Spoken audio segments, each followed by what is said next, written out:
Who's your Mount Rushmore of wrestlers? You get 4. Tag team? No. Let's do a tag team. Oh, yeah, good let's way. do a tag team. I like that. Definitely gonna say the Road Warriors. Yeah. Definitely one. The British Bulldogs. Wow. Okay. Huge British Bulldogs, man. And I know they had separate careers, and I know dissension, what have you, but I was such a big fan of the British Bulldogs growing up, and the way Dynamite would take you, snap you, that snap suplex, just the thing that they did in general at that time was like unheard of. It was like watching Tiger Mask and him and Dynamite Kid at Madison Square Garden. It was like unheard of, you know, to see the things Just that they the were doing. the It was crispness of their. Yeah. I got you. Yeah, definitely the Hart Foundation. Okay. Love the Hart Foundation. Telling On.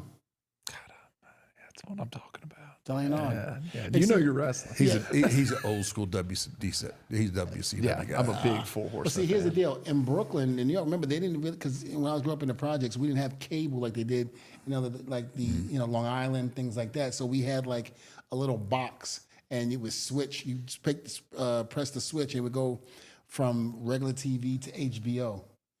Or there was another thing called WHT back in the day. It was like the rival for HBO. And so we didn't have like the box where you press the buttons for the different channels. So we never really saw NWA. Yeah.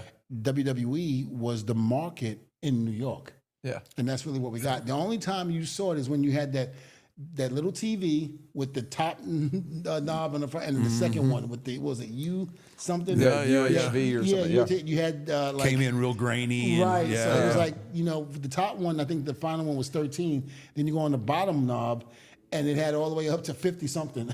Yeah. And then 90% of those stations didn't work. Yep. But every once in a while, they would show NWA, and they would show it, and I would see it, and I was like, what the hell is this?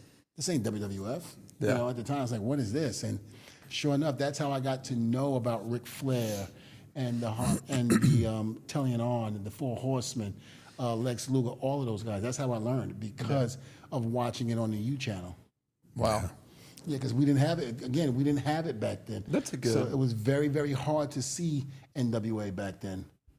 It's good wrestling. And it was only until WCW, when they made the switch from NWA to WCW, where cable was now reaching everywhere. yeah, with TBS.